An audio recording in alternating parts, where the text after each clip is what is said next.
ಸ್ನೇಹಿತರೆ, ಹಾವಿನ ತಲೆಯನ್ನು ತೆಗೆದ ಮೇಲೆ ಆ ಹಾವು ಬದುಕೋಕೆ ಸಾಧ್ಯನಾ? ಖಂಡಿತ ಇಲ್ಲ ಅಲ್ವಾ? ಇಡೀ ಪ್ರಪಂಚ ಕೂಡ ಇರಾನ್ ವಿಚಾರದಲ್ಲಿ ಹಾಗೆ ಅಂತ ಅನ್ಕೊಂಡಿತ್ತು. ಅಮೆರಿಕ ಮತ್ತು ಇಸ್ರೇಲ್ ಸೇರಿ ಇರಾನ್ನ ಸುಪ್ರೀಂ ಲೀಡರ್ ಅಲಿ ಖಾಮಿನೈಯನ್ನ ಮುಗಿಸಿದ್ರು. ಇನ್ನೇನ್ ಕತೆ ಮುಗಿತು, ತೆಹರಾನ್ ಮಂಡಿಯೂರುತ್ತೆ, ಯುದ್ಧ ನಿಲ್ಲುತ್ತೆ ಅಂತ ಎಲ್ಲರೂ ಲೆಕ್ಕ ಹಾಕಿದ್ರು. ಆದ್ರೆ ಇಡೀ ಮಿಡಲ್ ಈಸ್ಟ್ಗೆ ಇರಾನ್ ಬೆಂಕಿ ಇಟ್ಟು ಎಲ್ಲರನ್ನ ಸುಡ್ತೀನಿ ಅಂತ ಹೊರಟಿದೆ. ತಲೆಯೇ ಇಲ್ಲದ ಇರಾನ್ ಸೇನೆ ಕಂಟ್ರೋಲ್ ತಪ್ಪಿ ಅಟ್ಟಹಾಸ ಮೆರಿತಾ ಇದೆ. ಇಸ್ರೇಲ್ ಮಾತ್ರ ಅಲ್ಲ, ಅಮೆರಿಕದ ಫ್ರೆಂಡ್ಸ್ ಆಗಿರೋ ಸೌದಿ, ಖತರ್, ಕುವೈತ್, UAE ಮೇಲೂ ಕೂಡ ಮಿಸೈಲ್ ಸುರಿಸೋಕೆ ಶುರು ಮಾಡಿದೆ. ದುಬೈ, ಖತರ್, ಕುವೈತ್ ಸೇರಿ ಇಡೀ ಮಿಡಲ್ ಈಸ್ಟ್ ಆಕಾಶದಲ್ಲಿ ಬೆಂಕಿ ಉಂಡೆಗಳು ಬಂದ್ ಬೀಳ್ತಾ ಇದಾವೆ. ಯಾವ ಮಟ್ಟಿಗೆ ಹೋಗಿದೆ ಅಂದ್ರೆ ಸೌದಿಯ ತೈಲ ಬಾವಿಗಳ ಮೇಲೂ ಕೂಡ ದಾಳಿಯಾಗಿದೆ. ಅಷ್ಟಕ್ಕೂ ಲೀಡರೇ ಇಲ್ಲೇ ಹೋದ್ರೂ ಇರಾನ್ ಈ ಲೆವೆಲ್ಗೆ ದಾಳಿ ಮಾಡೋಕೆ ಹೆಂಗ್ ಸಾಧ್ಯ ಆಗ್ತಾ ಇದೆ? ದಿನಕ್ಕೆ 100 ಮಿಸೈಲ್ ಹಾರಿಸ್ತಾ ಇದಾರಲ್ಲ, ಇವರ ಬತ್ತಳಿಕೆಯಲ್ಲಿ ಇನ್ನೆಷ್ಟು ಮಿಸೈಲ್ಸ್ ಇವೆ? ಈ ಯುದ್ಧ ಇನ್ನು ಎಷ್ಟು ದಿನ ಹೇಳ್ಕೊಂಡು ಹೋಗಬಹುದು? ಅಮೆರಿಕ ಮತ್ತು ಇಸ್ರೇಲ್ ನಂತಹ ಸೂಪರ್ ಪವರ್ ರಾಷ್ಟ್ರಗಳ ಮುಂದೆ ಇರಾನ್ ಕಣ್ಣಿಗೆ ಕಣ್ಣು ಕೊಟ್ಟು ನಾವು ಮಿಸೈಲ್ ಹಾರಿಸ್ತಾನೆ ಇರ್ತೀವಿ ಅಂತೇಳಿ ಹಾರಿಸೋಕೆ ಹೆಂಗ್ ಸಾಧ್ಯ ಆಗ್ತಾ ಇದೆ? ಎಲ್ಲವನ್ನ ಕ್ವಿಕ್ ಆಗಿ 1 by 1 ನೋಡ್ತಾ ಹೋಗೋಣ. ನೀವು ನೋಡ್ತಾ ಇದ್ದೀರಾ ಮಸ್ಮಗ ಚಾನಲ್, ನಾನು ಅಮರ್ ಪ್ರಸಾದ್. ಹೊತ್ತಿ ಉರಿದ ಗಲ್ಫ್. ಸ್ನೇಹಿತರೆ, ಫೆಬ್ರವರಿ 28ನೇ ತಾರೀಕು Iran supreme leader Ayatollah Ali Khamenei ಹತ್ಯೆ ಆಯಿತು. ಇದಾದ್ಮೇಲೆ ಇರಾನ್ ಸುಮ್ಮನೆ ಕೂರುತ್ತೆ ಅಂತ ಯಾರು ಅಂದ್ಕೊಂಡಿರಲಿಲ್ಲ. ಆದರೆ ಇರಾನ್ ಸೇಡು ತೀರಿಸಿಕೊಳ್ಳೋಕೆ ಆಯ್ಕೆ ಮಾಡಿಕೊಂಡಿರೋ ದಾರಿ ಇದೆಯಲ್ಲ, ಇದು ಇಡೀ ಮಿಡಲ್ ಈಸ್ಟ್ನ ನಿದ್ದೆಗೆಡಿಸಿದೆ. ಇಷ್ಟು ದಿನ ಕೇವಲ ಇಸ್ರೇಲ್ ಮೇಲೆ ದಾಳಿ ಮಾಡ್ತಾ ಇದ್ದ ಇರಾನ್ ಈಗ ದಿಢೀರ್ ಅಂತ ತನ್ನ ಟಾರ್ಗೆಟ್ ಅನ್ನ ಅರಬ್ ರಾಷ್ಟ್ರಗಳ ಕಡೆಗೆ ತಿರುಗಿಸಿದೆ. ಯಾಕೆ ಹೀಗೆ? Simple reason. ಇರಾನ್ ಪ್ರಕಾರ ನಮ್ಮ ಲೀಡರ್ ಅನ್ನ ಕೊಲ್ಲೋಕೆ ಅಮೆರಿಕ ಮತ್ತು ಇಸ್ರೇಲ್ ಜಾಗ ಮಾಡಿಕೊಟ್ಟಿದ್ರು. ಸೊ ನೀವು ಕೂಡ ಅನುಭವಿಸಬೇಕು ನಿಮ್ಮ ಶ್ರೀಮಂತಿಕೆ, ಬಿಡ್ತೀವಿ ತಡೀರಿ ಅಂತ. ನಂಬೋಕೆ ಕಷ್ಟ ಆಗ್ಬೋದು. ಒಂದೇ ದಿನ 165 ಬ್ಯಾಲಿಸ್ಟಿಕ್ ಮಿಸೈಲ್ ಮತ್ತು ಸುಮಾರು 500ಕ್ಕೂ ಅಧಿಕ ಡ್ರೋನ್ಗಳನ್ನು ಇರಾನ್ ಈ ರಾಷ್ಟ್ರಗಳ ಮೇಲೆ ಹಾರಿಸಿದೆ. ಪ್ರಮುಖ ಟಾರ್ಗೆಟ್ಗಳನ್ನು ಹೊಡೆದಿದೆ. ದುಬೈ ಮತ್ತು ಅಬುದಾಬಿಯಲ್ಲಿ ಸ್ಥಿತಿ ಏನಾಗಿದೆ? ರಾತ್ರಿ UAE ಆಕಾಶದಲ್ಲಿ ಸ್ಟಾರ್ ವಾರ್ಸ್ ಸಿನಿಮಾ ಕಂಡಂಗಾಗಿದೆ. ಅಬುದಾಬಿ ಮತ್ತು ದುಬೈ ಕಡೆಗೆ ಇರಾನ್ 100 ಮಿಸೈಲ್ ಹಾರಿಸಿದೆ. ಅದರಲ್ಲಿ ಎಷ್ಟೋ ಮಿಸೈಲ್ಗಳನ್ನು ಏರ್ ಡಿಫೆನ್ಸ್ ಸಿಸ್ಟಮ್ಸ್ ಹೊಡೆದು ಹಾಕಿರೋದು ನಿಜ. ಆದರೆ ಎಲ್ಲವನ್ನೂ ತಡೆಯೋಕೆ ಆಗಿಲ್ಲ. ಲೇಟೆಸ್ಟ್ ರಿಪೋರ್ಟ್ ಪ್ರಕಾರ ಕೆಲ ಮಿಸೈಲ್ ತುಣುಕುಗಳು, ಡೆಬ್ರಿಸ್ ದುಬೈನ ರೆಸಿಡೆನ್ಷಿಯಲ್ ಏರಿಯಾಗಳು ಮತ್ತು ಇಂಡಸ್ಟ್ರಿಯಲ್ ಏರಿಯಾಗಳಲ್ಲೂ ಕೂಡ ಬಿದ್ದಿವೆ. ಅದೃಷ್ಟವಶಾತ್ ದೊಡ್ಡ ಸಾವು ನೋವು ವರದಿಯಾಗಿಲ್ಲ. ಆದರೆ ದಾಳಿಯ ಎಫೆಕ್ಟ್ ಎಷ್ಟಿತ್ತು ಅಂದರೆ UAE ತನ್ನ ಶೇರ್ ಮಾರ್ಕೆಟ್ ಟ್ರೇಡಿಂಗ್ ಅನ್ನೇ ಬಂದ್ ಮಾಡಿತ್ತು. ಸೌದಿ ಕಥೆ ಏನು? ಸೌದಿ ಅರೇಬಿಯಾದಲ್ಲೂ ಸ್ಟೋರಿ ಗಂಭೀರವಾಗಿದೆ. ಇರಾನ್ನ ಮೇನ್ ಟಾರ್ಗೆಟ್ ಸೌದಿಯ ರಾಸ್ ತನುರಾ ರಿಫೈನರಿ. ಇದು ಜಗತ್ತಿನ ಅತಿ ದೊಡ್ಡ ಆಯಿಲ್ ರಿಫೈನರಿಗಳಲ್ಲಿ ಒಂದು. ಅಲ್ಲಿ ಮಿಸೈಲ್ ಬಿದ್ದಿರೋ ವರದಿಗಳಿವೆ. ಸೌದಿ ಅರಾಮ್ಕೋ ಕಂಪನಿ, ಜಗತ್ತಿನ ದೊಡ್ಡ ಆಯಿಲ್ ಕಂಪನಿ, ಮುನ್ನೆಚ್ಚರಿಕಾ ಕ್ರಮವಾಗಿ ತನ್ನ ಕೆಲ ಪ್ಲಾಂಟ್ಗಳನ್ನು ಬಂದ್ ಮಾಡಿದೆ. ಕುವೈತ್ ಮತ್ತು ಕತಾರ್, ಇಲ್ಲಿ ಡೈರೆಕ್ಟ್ ಆಗಿ ಅಮೆರಿಕದ ನೆಲೆಗಳ ಮೇಲೆ ದಾಳಿ ಆಗ್ತಾ ಇದೆ. ಕತಾರ್ನಲ್ಲಿರೋ ಅಲ್ ಉದೈದ್ ಏರ್ ಬೇಸ್ ಮತ್ತು ಕುವೈತ್ನ ಕ್ಯಾಂಪ್ ಅರಿಫ್ಜಾನ್ ಮೇಲೆ ಮಿಸೈಲ್ ಸುರಿಸ್ತಾ ಇದ್ದಾರೆ. ಸದ್ಯಕ್ಕೆ ದೊಡ್ಡ ಡ್ಯಾಮೇಜ್ ಆಗಿಲ್ಲ ಅಂತ ಅಮೆರಿಕ ಹೇಳ್ತಾ ಇದೆ. ಆದರೆ ಅಲ್ಲಿರೋ ಸೈನಿಕರು ಬಂಕರ್ಗಳಲ್ಲಿ ಅವಿತುಕೊಳ್ಳೋ ಪರಿಸ್ಥಿತಿ ಬಂದಿರೋದಂತೂ ಸುಳ್ಳಲ್ಲ. ಅಷ್ಟೇ ಅಲ್ಲ, ಈ ಯುದ್ಧ ಯುರೋಪ್ಗೂ ವಿಸ್ತರಿಸೋ ಎಲ್ಲ ಲಕ್ಷಣ ಕಾಣಿಸ್ತಾ ಇದೆ. ಯಾಕಂದರೆ ಅತ್ತ ಮೆಡಿಟರೇನಿಯನ್ ಸಮುದ್ರದಲ್ಲಿರೋ ಸೈಪ್ರಸ್ ದೇಶದ UK ವಾಯುನೆಲೆ ಮೇಲೂ ಕೂಡ ಡ್ರೋನ್ ದಾಳಿಯಾಗಿದೆ.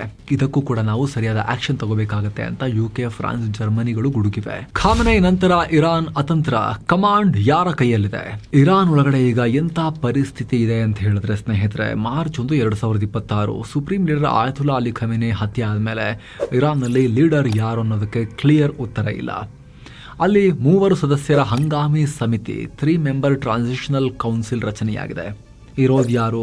ಅಧ್ಯಕ್ಷ Masoud Pezeshkian, judiciary chief Gholam Hossein Mohseni, ಹಿರಿಯ ಧಾರ್ಮಿಕ ಗುರು ಅಲಿರೇಜಾ ಅರ್ರಾಫಿ. ಇವರನ್ನು ಕೂಡ ಅಮೆರಿಕ ಹತ್ಯೆ ಮಾಡಿದೆ ಅನ್ನೋ ರೂಮರ್ಸ್ ಇದೆ, ಆದರೆ ಅದನ್ನು ಕೂಡ ಕನ್ಫರ್ಮ್ ಆಗಿಲ್ಲ. ಇವರು 3 ಜನ ಸೇರಿಕೊಂಡು ದೇಶವನ್ನು ಕಂಟ್ರೋಲ್ ಮಾಡೋಕ್ಕೆ ಟ್ರೈ ಮಾಡ್ತಿದ್ದಾರೆ. ಆದರೆ ಅಸಲಿ ಸಮಸ್ಯೆ ಇರೋದು ಇಲ್ಲಲ್ಲ. ಇರಾನ್ನ ಪವರ್ಫುಲ್ ಸೇನೆ, ಅಂದರೆ ಇರಾನ್ ಮಟ್ಟಿಗೆ ಪವರ್ಫುಲ್ ಸೇನೆ ಆಗಿರೋ IRGCಯಲ್ಲಿ ಇರಾನ್ನ ರೆಗ್ಯುಲರ್ ಸೇನೆಗೆ ಪರ್ಯಾಯವಾಗಿ ಖಾಮೆನೈಗಳು ಪ್ರತ್ಯೇಕ ಪ್ಯಾರಲಲ್ ಸೇನೆಯನ್ನು ಕಟ್ಟಿದ್ರು. ಸಪರೇಟ್ ಸೇನೆಯನ್ನು, ಮೇನ್ ಸೇನೆ ಇದೆ, ಇನ್ನೊಂದು ಸಪ್ರೇಟಾಗಿ ಕಟ್ಟಿದ್ರೆ ಹೆಂಗಿರುತ್ತೆ ಸೇನೆಯನ್ನು? ಅದರದ್ದು ಭೂಸೇನೆ, ನೌಕಾಪಡೆ, ವಾಯುಪಡೆ ಎಲ್ಲ ಸಪ್ರೇಟ್ ಇಟ್ಕೊಂಡು 2 ಥರದ ಸೇನೆ. ಅದರಲ್ಲಿ ಈ ಖಾಮೆನೈ ಕಟ್ಟಿದ್ದು IRGC ಸಪ್ರೇಟ್. ಅದಕ್ಕೆ ಸುಪ್ರೀಂ ಲೀಡರ್ ಆಗಿದ್ದವರು ಖಾಮೆನೈ. ಅವರನ್ನು ಫಿನಿಶ್ ಮಾಡಿದ್ಮೇಲೆ ಅದಕ್ಕೆ ಸುಪ್ರೀಂ ಕಮಾಂಡರ್ ಅಂತ ಯಾರು ಇಲ್ವಲ್ಲ. ಈಗ ಒಂದು ಕಡೆ ಖಾಮೆನೈ ಮಗ ಮೊಜ್ತಬಾ ಖಾಮೆನೈ ಹೆಸರು ಕೇಳಿ ಬರ್ತಾ ಇದೆ, ಆದರೆ ಅಫಿಷಿಯಲ್ ಆಗಿ ಕನ್ಫರ್ಮ್ ಆಗಿಲ್ಲ. ಇದರಿಂದ ಇರಾನ್ ಸೇನೆ ಈಗ ಫ್ರಾಗ್ಮೆಂಟೆಡ್, ಅಂದರೆ ಚೂರಾಗಿ ಒಡೆದು ಹೋಗಿರೋ ರೀತಿ ವರ್ತಿಸ್ತಾ ಇದೆ. ಯಾವ ಜನರಲ್ ಕೈಯಲ್ಲಿ ಎಷ್ಟೆಷ್ಟು ಮಿಸೈಲ್ ಇದೆಯೋ ಅವರೆಲ್ಲರೂ ತಮಗೆ ಇಷ್ಟ ಬಂದ ಕಡೆ ದಾಳಿ ಮಾಡಿ ಬಿಡ್ತಾ ಇದ್ದಾರೆ. ಸೆಂಟ್ರಲ್ ಕಮಾಂಡ್ ಅನ್ನೋದೇ ವೀಕ್ ಆಗಿರೋದ್ರಿಂದ ದಾಳಿಗಳು ಅನಿರೀಕ್ಷಿತವಾಗಿ ಮತ್ತು ಮನ ಬಂದಂತೆ ನಡೀತಾ ಇವೆ. ಇದಕ್ಕೆ ಬೆಸ್ಟ್ ಎಕ್ಸಾಂಪಲ್ ಒಮಾನ್ ಮೇಲೆ ಆಗಿರೋ ದಾಳಿ. ಒಮಾನ್ಗೂ ಕೂಡ ಡ್ರೋನ್ ಮತ್ತು ಮಿಸೈಲ್ ಹೋಗಿ ಹೊಡೆದ್ವು. ಒಮಾನ್ಗೆ ಯಾಕೆ, ನ್ಯೂಟ್ರಲ್ ಅಲ್ವಾ ಅದು, ಮಧ್ಯಸ್ಥಿಕೆಗೆ ಹೆಲ್ಪ್ ಮಾಡಿತ್ತಲ್ವಾ, ಯಾರು ಸುದ್ದಿಗೆ ಅವ್ರು ಹೋಗಲ್ವಲ್ಲ ಅನ್ನೋ ಪ್ರಶ್ನೆ ಕೇಳಿದಾಗ ಇರಾನ್ನಲ್ಲಿರೋ ಈ ಹಂಗಾಮಿ ಆಡಳಿತ ಏನು ಹೇಳಿದೆ ಗೊತ್ತಾ? ಕನ್ಫ್ಯೂಷನ್ ಆಗಿರಬೇಕು, ನಾವು ಹೇಳಿದ್ದೀವಿ ಎಲ್ಲೆಲ್ಲೋ ಸುಮ್ಮನೆ ಮಿಸೈಲ್ ಫೈರ್ ಮಾಡಿಬಿಡಿ ಅಂತ ಹೇಳಿ, ಟಾರ್ಗೆಟ್ ಕರೆಕ್ಟಾಗಿ ಸೆಲೆಕ್ಟ್ ಮಾಡ್ಕೊಂಡು ನೋಡ್ಕೊಂಡು ಮಾಡಿ ಅಂತ ಹೇಳಿದ್ದೀವಿ ಅನ್ನೋ ಹೇಳಿಕೆ ಕೊಡೋ ಮೂಲಕ ಒಮಾನಿಗೆ ಹೊಡೆಯೋ ಉದ್ದೇಶ ಇರಲಿಲ್ಲ ಅನ್ನೋದನ್ನು ಕನ್ಫರ್ಮ್ ಮಾಡಿದ್ದಾರೆ ಇರಾನ್ನವರು. ಅಂದರೆ ಇಲ್ಲಿ ದಿಕ್ಕು ದೆಸೆ ಇಲ್ಲದೆ ಮಿಸೈಲನ್ನು ಫೈರ್ ಮಾಡ್ತಿದ್ದಾರೆ ಅನ್ನೋದಂತೂ ಸ್ಪಷ್ಟವಾಗಿ ಕಾಣಿಸ್ತಾ ಇದೆ. ಜೊತೆಗೆ ಇಂಟೆಲಿಜೆನ್ಸ್ ರಿಪೋರ್ಟ್ ಪ್ರಕಾರ ಅಲ್ಲಿನ ಸಿವಿಲಿಯನ್ ಸರ್ಕಾರಕ್ಕೂ ಪೆಜೆಶ್ಕಿಯಾನ್ ಆ್ಯಂಡ್ ಟೀಮ್ಗೂ IRGCಗೂ ಆಗ ಬರ್ತಾ ಇಲ್ಲ, ಇಬ್ಬರು ಬೇರೆ ಬೇರೆ ದಾರಿಯಲ್ಲಿ ಸಾಗ್ತಾ ಇದ್ದಾರೆ ಅಂತ. ಇದು ಡೇಂಜರಸ್ ಸಿಚುವೇಶನ್. ಯಾರ ಹತ್ರ ನಿಜವಾಗ್ಲೂ ಕಂಟ್ರೋಲ್ ಇದೆ ಅನ್ನೋದೇ ಕ್ಲಾರಿಟಿ ಇಲ್ಲದೆ ಇದ್ದಾಗ ಯುದ್ಧ ನಿಲ್ಲಿಸೋಕೆ ಮಾತುಕತೆ ಮಾಡೋದಾದ್ರೂ ಯಾರ ಜೊತೆಗೆ? ಪೆಜೆಶ್ಕಿಯಾನ್ ಜೊತೆ ಏನೇ ಮಾತಾಡಿದ್ರು ಕೂಡ ಈ IRGC ಅವರು ಮಿಸೈಲ್ ಬಿಡ್ತಾನೆ ಇದ್ರೆ ಎಲ್ಲ ಕಡೆಗೆ. ಏನು ಕತೆ? IRGCನ ಪೂರ್ತಿ ನಾಶ ಮಾಡೋ ತನಕ ಟ್ರಂಪ್ ಆ್ಯಂಡ್ ಇಸ್ರೇಲ್ ಕೂಡ ಸುಮ್ಮನೆ ಕೂರಲ್ಲ ಅಂತ ಹೇಳಿದ್ದಾರೆ. ಸೊ ಬಹಳ ಗಂಭೀರ ಪರಿಸ್ಥಿತಿಯಲ್ಲಿ ನಿರ್ಮಾಣ ಆಗಿದೆ. ಇರಾನ್ ಬತ್ತಳಿಕೆಯಲ್ಲಿ ಇನ್ನೆಷ್ಟು ಮಿಸೈಲ್ ಇದೆ? ಸ್ನೇಹಿತರೆ, ಡೇಟಾ ಪ್ರಕಾರ ಇರಾನ್ ಹತ್ರ ಮಿಸೈಲ್ಗಳ ಸುರಿಮಳೆನೇ ಇದೆ.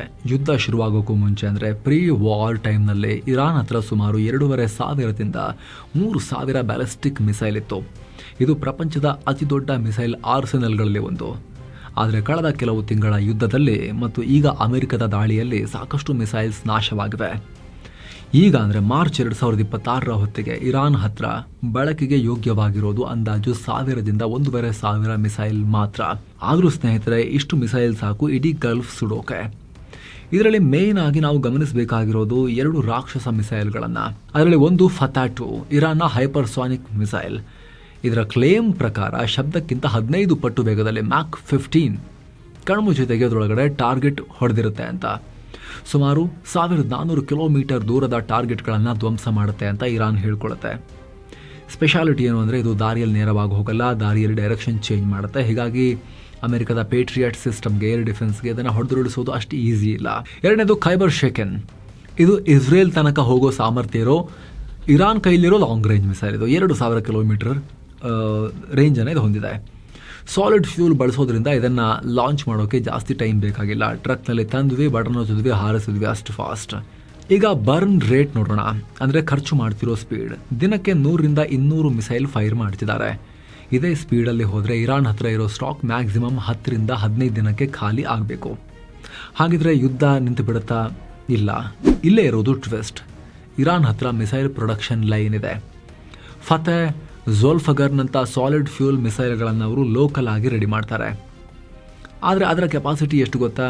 ತಿಂಗಳಿಗೆ ಬರೀ ಕೆಲವು ಡಜನ್ ಅಥವಾ ಮ್ಯಾಕ್ಸಿಮಮ್ 100 ಮಿಸೈಲ್ ಮಾಡ್ಬೋದು ಅವರು. ಗಮನಿಸಿ, ಖರ್ಚು ಮಾಡ್ತಿರೋದು 100, ಉತ್ಪಾದನೆ ಆಗ್ತಿರೋದು 10 ಅಷ್ಟೇ. ಈ ಲೆಕ್ಕಾಚಾರದ ಪ್ರಕಾರ ರಷ್ಯಾ ಅಥವಾ ನಾರ್ತ್ ಕೊರಿಯಾ ಅರ್ಜೆಂಟಾಗಿ ಸಪ್ಲೈ ಮಾಡಿ ಹೆಲ್ಪ್ ಮಾಡಲಿಲ್ಲ ಅಂದರೆ ಡೌಟ್ ಇದೆ, ಪುಟಿನ್ಗೆ ಯುಕ್ರೇನ್ ಮೇಲೆ ಹಾಕೋಕ್ಕೇ ಸಾಕಾಗ್ತಾ ಇದೆ ಇದೆಲ್ಲ. ಇನ್ನು ಇವರಿಗೆ ಪುಕ್ಸಟೆಯಾಗಿ ಎಲ್ಲಿಂದ ಕೊಡ್ತಾರೆ ಇರಾನ್ಗೆ? ಬಟ್ ಹೇಳೋಕ್ಕಾಗಲ್ಲ ಏನಾಗುತ್ತೆ ಅಂತ ಹೇಳಿ. ಬಟ್ ಈ ಕ್ಷಣಕ್ಕೆ ಆ ಸಾಧ್ಯತೆ ಕಾಣಿಸ್ತಾ ಇಲ್ಲ ಕೊಡೋದು. ಸೊ ಇದನ್ನ ನೋಡ್ತಾ ಇದ್ರೆ ಇರಾನ್ನ ಮಿಸೈಲ್ ದಾಳಿ ಕೆಲವೇ ವಾರಗಳಲ್ಲಿ ಡೌನ್ ಆಗ್ತಾ ಬರ್ಬೋದು. ಇರಾನ್ ಬಳಿ ರಾಶಿ ಡ್ರೋನ್ಗಳು. ಎಸ್, ಮಿಸೈಲ್ ಮಾತ್ರ ಅಲ್ಲ, ಭೂಸೇನೆ ಕಳಿಸ್ಕೊಂಡು ಗಡಿಗಳಲ್ಲಿ ಹೊಡೆದಾಡೋಕ್ಕಿಂತ ಮುಂಚೆ ಅವ್ರ ಹತ್ರ ಡ್ರೋನ್ಗಳಿದಾವೆ.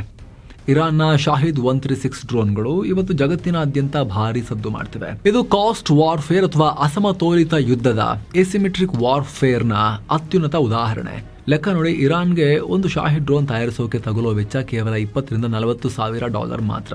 ಆದ್ರೆ ಇದನ್ನ ಆಕಾಶದಲ್ಲೇ ತಡೆದು ನಿಲ್ಲಿಸಬೇಕು ಅಂದ್ರೆ ಅಮೆರಿಕ ಕೋಟ್ಯಂತರ ರೂಪಾಯಿ ಖರ್ಚು ಮಾಡಬೇಕು. ಅಮೆರಿಕದ SM-2 ಇಂಟರ್ಸೆಪ್ಟರ್ ಕ್ಷಿಪಣಿಗೆ ಸುಮಾರು $2 ಮಿಲಿಯನ್ ಖರ್ಚಾಗುತ್ತೆ. ಪೇಟ್ರಿಯಟ್ ಮಿಸೈಲ್ಗೆ $4-5 ಮಿಲಿಯನ್ ಸುರಿಬೇಕಾಗತ್ತೆ. $1 ಮಿಲಿಯನ್ ಅಂದ್ರೆ ಗೊತ್ತಲ್ಲ, 9 ಕೋಟಿ ರೂಪಾಯಿ ದಾಟಿದೆ ಇವಾಗ. ಇದು ಅಮೆರಿಕದ ಖಜಾನೆಗೂ ಹೊರೆಯಾಗುತ್ತೆ. ಈ ರೀತಿ ಇವರು ಕಳಿಸಿರೋ ಪುಡಿ ಡ್ರೋನ್ಗಳನ್ನೆಲ್ಲ ಈ ಕಾಸ್ಟ್ಲಿ ಮಿಸೈಲ್ ಹೊಡೆದು ತಡಿತೀವಿ ಅಂತ ಹೊರಟ್ರೆ. ಸ್ನೇಹಿತರ, ಹೊರಗಡೆ ಈ ಯುದ್ಧದ ಟೆನ್ಷನ್ ನಡುವೆ ಪ್ರಶಾಂತವಾಗಿ ಇರೋ ಭಾರತದಲ್ಲಿ ಮನಸ್ಸಿಗೆ ಶಾಂತಿ ಕೊಡೋ ಟ್ರಿಪ್ ಮಾಡಬೇಕು ಅಂದ್ರೆ 7 ಸ್ಯಾಂಡ್ಸ್ ಟೂರಿಸಂನವರ 4 ಧಾಮ್ ಯಾತ್ರೆಯ ಕಂಪ್ಲೀಟ್ ಡೀಟೇಲ್ಸ್ ಇಲ್ಲಿದೆ. ಆಸಕ್ತರು ಕಾಲ್ ಮಾಡಿ ಬುಕ್ ಮಾಡಿ ಹೋಗಿ ಬರ್ಬೋದು. ತೈಲ ಮಾರುಕಟ್ಟೆಗೆ ಬೆಂಕಿ. ಇರಾನ್ ಬಳಿ ದುಡ್ಡೆಷ್ಟಿದೆ? ಇರಾನ್ ಆರ್ಥಿಕವಾಗಿ ದಿವಾಳಿಯಾಗಿದೆ. ಅಲ್ಲಿನ ಕರೆನ್ಸಿ ರಿಯಾಲ್ ಎಷ್ಟರ ಮಟ್ಟಿಗೆ ಬಿದ್ದಿದೆ ಅಂತ ಹೇಳಿದ್ರೆ $1ಗೆ ಬರೋಬ್ಬರಿ 1.5 ಮಿಲಿಯನ್ ಇರಾನಿಯನ್ ರಿಯಾಲ್ ಕೊಡಬೇಕಾದ ಪರಿಸ್ಥಿತಿ ಇದೆ. ಹೀಗಿದ್ರೂ ಯುದ್ಧ ಹೇಗೆ ಮಾಡ್ತಿದ್ದಾರೆ? ತುರ್ತು ನಿಧಿ, ಕಳ್ಳ ಮಾರ್ಗದಲ್ಲಿ ಆಯಿಲ್ ಮಾರಾಟ ಮತ್ತು ಧಾರ್ಮಿಕ ಭಾವನೆಗಳ ಮೇಲೆ ಯುದ್ಧ ನಡೀತಾ ಇದೆ ಇಲ್ಲಿ. ಇನ್ನೊಂದು ಕಡೆ ಪ್ರಪಂಚದ ಚಿಂತೆ ಬೇರೆನೇ ಇದೆ, ಅದೇ ಆಯಿಲ್ ಪ್ರೈಸ್. ಸದ್ಯಕ್ಕೆ ಬ್ರೆಂಟ್ ಕ್ರೂಡ್ ಆಯಿಲ್ $78 ಇದೆ, ಇದು ಕೂಡ ಲಿಮಿಟ್ನಲ್ಲೇ ಇದೆ. ಆದರೆ ಇರಾನ್ ಏನಾದರೂ ಹಾರ್ಮುಜ್ ಜಲಸಂಧಿಯನ್ನು ಬ್ಲಾಕ್ ಮಾಡೋದನ್ನು ಕಂಟಿನ್ಯೂ ಮಾಡಿದ್ರೆ, ಜೊತೆಗೆ ಈಗ ಸೌದಿಯ ಅರಾಮ್ಕೋ ಮೇಲೆ ದೊಡ್ಡ ದಾಳಿ ಮಾಡಿರೋದ್ರಿಂದ ಈ ಬೆಲೆ ರಾತ್ರೋರಾತ್ರಿ $100 ದಾಟಿದ್ರೂ ಕೂಡ ಆಶ್ಚರ್ಯ ಇಲ್ಲ. ಮುಂದಿನ ದಿನಗಳಲ್ಲಿ ಒಂದು ವೇಳೆ ಹಾರ್ಮುಜ್ ಏನಾದರೂ ಪ್ರಾಪರ್ ಆಗಿ ಬ್ಲಾಕ್ ಆಯಿತು ಅಂತ ಹೇಳಿದ್ರೆ ಅವಾಗ ಏನಾಗುತ್ತೆ, ಭಾರತ ಸೇರಿ ಜಗತ್ತಿನಾದ್ಯಂತ ತೈಲ ಬೆಲೆ ಏರಿಕೆಯ ಬಿಸಿ ತಟ್ಟುತ್ತೆ. ಈಗ ಆಲ್ರೆಡಿ ಶಿಪ್ಪಿಂಗ್ ಕಂಪನಿಗಳು ಆ ರೂಟ್ನಲ್ಲಿ ಹೋಗೋಕೆ ಹೆದರ್ತಾ ಇದ್ದಾರೆ. ಹಲವಾರು ಟ್ಯಾಂಕರ್ ಮೇಲೆ ಡ್ರೋನ್ ದಾಳಿ ಕೂಡ ಆಗಿದೆ. ಮೇಜರ್ ಕಂಪನಿಗಳು ನಾವು ಅಲ್ಲಿ ತೈಲ ತಂದ್ಕೊಡಲ್ಲ ನಿಮಗೆ, ನಾವು ರೂಟಲ್ಲಿ ಹೋಗೋದೇ ಇಲ್ಲ ಅಂತ ಹೇಳ್ತಾ ಇದ್ದಾರೆ. ಸೊ ಸ್ನೇಹಿತರೆ, ಸದ್ಯಕ್ಕೆ ಇದಕ್ಕೆಲ್ಲ ಪರಿಹಾರ ಬೇಕು ಅಂದರೆ ಅಮೆರಿಕ ಅಂತೂ ಇಸ್ರೇಲ್ ಅಂತೂ ಟೋಟಲ್ ರಿಜಿಮ್ ಚೇಂಜ್ ಆಗೋ ತನಕ ಸುಮ್ಮನಿರೋದಿಲ್ಲ. ಅಮೆರಿಕ ಮತ್ತು ಇಸ್ರೇಲ್ ಕೇವಲ ಖಾಮೆನೈ ಆ್ಯಂಡ್ ಟೀಮ್ ಮಾತ್ರ ಅಲ್ಲ, ಇರಾನ್ನ ಇಡೀ ಮಿಲಿಟರಿ ನಾಯಕತ್ವವನ್ನು IRGCಯನ್ನು ಹುಡುಕಿ ಮುಗಿಸಲೇಬೇಕಾಗುತ್ತೆ. ಆದರೆ ಅದಷ್ಟು ಸುಲಭ ಇಲ್ಲ, ಯಾಕಂದ್ರೆ IRGC ಅನ್ನೋದು ನೆಲದಲ್ಲಿ ಬಹಳ ದೊಡ್ಡವಾದ ನೆಟ್ವರ್ಕ್ ಅನ್ನು ಹೊಂದಿರೋ ಮಿಲಿಟರಿ ಗ್ರೂಪ್ ಅದು. ಅದೇ ಕಾರಣಕ್ಕೆ ಟ್ರಂಪ್ 3-4 ವಾರಗಳಾದರೂ ಹಾಗೆ ಆಗಬಹುದು ಅಂತ ಹೇಳ್ತಿರೋದು. 3-4 ವಾರಗಳಲ್ಲಿ ನಿಲ್ಲುತ್ತೆ ಅಂತ ಹೇಳ್ತಿಲ್ಲ, ಆಗಬಹುದು ಅಂತ ಹೇಳ್ತಿದ್ದಾರೆ. ಸೊ ಇನ್ನೊಂದು ತಿಂಗಳಾದರೂ ಕೂಡ ಈ ಹೊಡೆದಾಟ ಕಂಟಿನ್ಯೂ ಆಗೋ ಲೆಕ್ಕಾಚಾರ ಇದೆ. ಮಿನಿಮಮ್ ಅದಾದ್ಮೇಲೂ ಕೂಡ ಕ್ಲಿಯರ್ ಕಟ್ ಆಗಿ ಎಂಡ್ ಆಗಿಬಿಡುತ್ತೆ ಅಂತ ಹೇಳೋಕ್ಕಾಗಲ್ಲ. Until and unless IRGC is completely finished, ಮುಗಿಸೋ ತನಕ ಇದು ನಿಲ್ಲೋ ಯಾವ ಸಾಧ್ಯತೆಯೂ ಈ ಕ್ಷಣಕ್ಕೆ ಇಲ್ಲ. ಅಥವಾ ಶರಣಾಗಬೇಕು ಅಷ್ಟೇ, ಬಂದು ಶಸ್ತ್ರತ್ಯಾಗ ಮಾಡಿ ಶರಣಾಗ್ತೀವಿ ಅಂತ ಹೇಳಬೇಕು. ಅಲ್ಲಿ ತನಕ ಆಗಲ್ಲ ಇದು. ಇದರ ಬಗ್ಗೆ ನಿಮಗೇನು ಅನಿಸುತ್ತೆ ಕಾಮೆಂಟ್ ಮಾಡಿ ತಿಳಿಸಿ. ಹಾಗೆ ಸ್ನೇಹಿತರೆ, ವಿಡಿಯೋ ಕೆಳಗಿರೋ ಜಾಯಿನ್ ಬಟನ್ ಮೂಲಕ ಆಸಕ್ತ ವೀಕ್ಷಕರು ಮಸ್ತ್ ಮಗ ಪ್ರೀಮಿಯಂ ಮೆಂಬರ್ಸ್ ಆಗ್ಬೋದು. ಆ ಮೂಲಕ ಅಲ್ಲಿರೋ ಎಲ್ಲ ನಾಲೆಜಬಲ್ ಮೆಂಬರ್ ಓನ್ಲಿ ವಿಡಿಯೋಸನ್ನು ನೋಡೋದು ಮಾತ್ರ ಅಲ್ಲದೆ, ಆ ನಾಲೆಜ್ ಕಮ್ಯುನಿಟಿಯ ಭಾಗ ಆಗೋದು ಮಾತ್ರ ಅಲ್ಲದೆ, ನೀವು ನಮ್ಮ ತಂಡಕ್ಕೆ ಬೆಂಬಲ ಕೊಟ್ಟಂತೆಯೂ ಆಗುತ್ತೆ. ನಿಮ್ಮ ಬೆಂಬಲವೇ ನಮ್ಮ ದೊಡ್ಡ ಶಕ್ತಿ.